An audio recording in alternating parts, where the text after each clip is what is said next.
Doing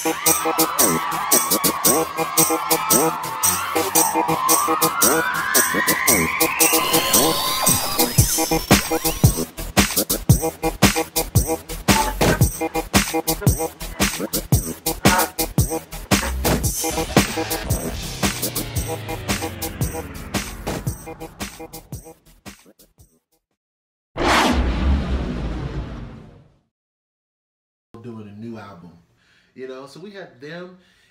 The kids nowadays, the music, it's all the same. It's the same. It's a repetitious thing. It's like, baby, look me over from the backseat of your Rover. Like, what? What? Are you real? She's like, I think we have the best music. I'm like, no, you don't. No, y'all missing. Oh my gosh, I like Bruno Mars. You know, I like people who play their music, which is cool. But there's so much of it that's just like, it all sounds the same. You gotta be kidding me. But that's probably what our parents thought too. Exactly. They were like, but you guys don't have the Shondells, you don't have the Twilights and the, you know, no, you don't have those. Music. Yeah. But you know what? I think because going through the 80s, I can appreciate that now. Right. You know what I mean? Now I'm like, okay, because to me, this stuff that's going on, it's not music. It's just a bunch of noise and yelling and screaming and saying things. But when I went through the 80s and then like I listened to my mom's music, I'm like, okay, now that was music. Right. This is music. You know what I mean? Right. I love the Platters. Yeah, I took a road trip and I was listening to one of the stations that was playing like 50s music.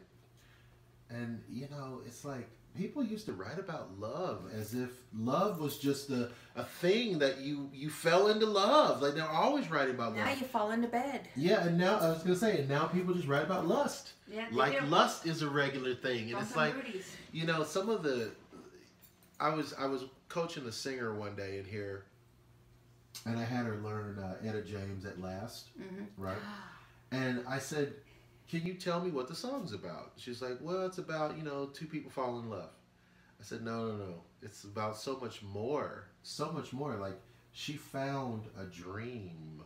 At last. At last. Like, and can you imagine? At last. And she couldn't. Because nowadays... They say kids don't even date anymore. Dating is an old-fashioned thing. Like you don't go out on a date, you don't have dinner with people, you don't. There's no romance. Yeah, you don't get to know like that. You might meet somebody at a club, and you might hook up, but there's not that kind of thing that we used to do, and it's just very interesting. You know, just going out and holding hands. You know, that's just like, oh, that's so stupid, Mom. I'm like, that just builds. Right. It just builds everything. How about when you see two kids walking down someplace together and they're both on their phones? They're together, but they're both tweeting or at dinner on their phones. You go into the restaurant, and they're like, everybody's.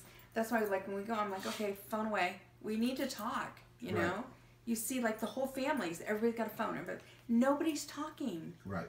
And I'm just like, it's almost as if talking with the person you're with is passé. But it's cool because you know they're talking to somebody else on the phone. It's cool to be talking, you know, to somebody all the time, but not to be talking to the person you're talking to all the time. It's like, but why then? What are you doing? What is life if you're not going to have communication with people? You know, it's an interesting world that we're living in now because it's so different, and in so many ways so much better because you can connect. You know, I can talk to somebody in Australia for free on video chat right now. Right. And that's great. But at the same time, you know, my kids, we lived in Big Bear. So there's a lot of forest out there.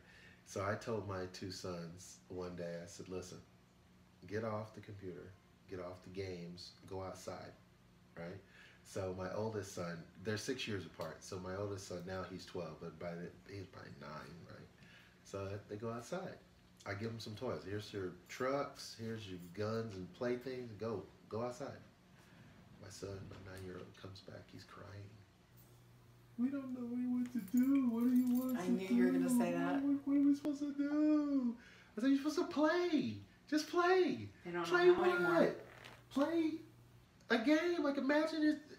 And I took him outside. You know, there's like this fallen tree trunk. You know, it's Big Bear. It's this fallen tree trunk. I was like, hey, look, this could be a spaceship. He's like, it's a tree. I said, but it could be a spaceship. But it's not a spaceship. I said, imagine it's a spaceship.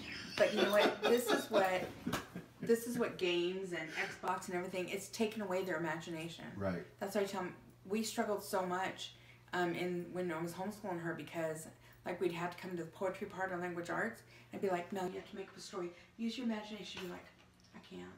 I'm like, just imagine. I'm like, so I would literally have to walk her through. I'm like, okay, so we're walking, and we, you know, and then it took like a year before like she could build that. Because even like reading a book, well, I can just watch a movie. No, you need to read the book, so that your imagination is going to make it, and it's going to make it so much better than the movie is.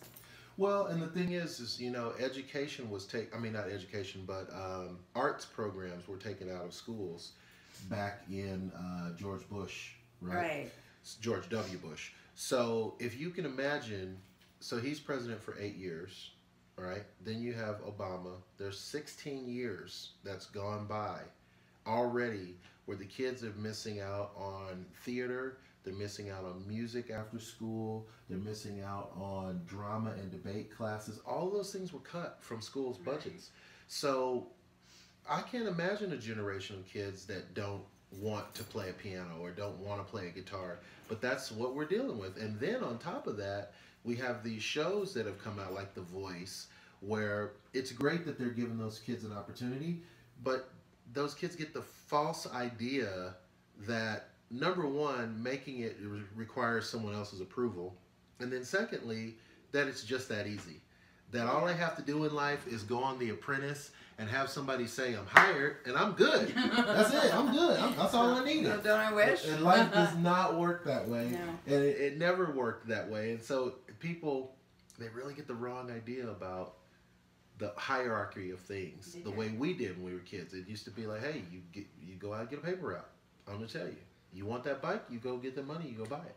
I could tell my kid, I'm like, you need to go look for a job. I'm putting my apps on the application. I'm like, you need to go to the place and find out if they're hiring. And if they do it I said, but at least go there, you know? And then you put in the application. I'm like, he's like, well, they said they call. I said, you know what? I said, keep calling. If they don't call you, just keep on. Say, hey, did you hire somebody? Yeah. I said, because I'll tell you what, 9 times out of 10, they're going to be like, you know what? That kid that just bugged the heck out of us. Right. He really wants to work. My mother saved my life because she took me out when I was 15. She took me out, put a tie on me. I'm like, why I got dressed like this? She's like, this is how you do it. And even though I was going at 15, I was going trying to get a job as a dishwasher at a restaurant. But I had a tie on. Exactly. And I showed up. And that, to this day, has always been a thing. People go, you know, Gerald's is very personable. Gerald's, you know, you really do a good interview. Because my mom that's how my older me. son is. Because he, I mean, when he goes, when he's not an interview, but when he goes for an interview, he like makes sure that because that's a first impression. It is. My 19-year-old, I took him for something. I'm just like, he's got his hat on, it's backwards, and I'm like, dude, I said, you're going for an interview with like probably 50 other people, an open interview. So if they're looking at all these people, do you think they're going to remember you because the way you looked at an interview? Right. You know, you don't care how you look. He's like, but I'm willing to work. I'm like, it doesn't matter. The first impression is what's important. And that's the first impression they're going to have at you, that you're a slouch.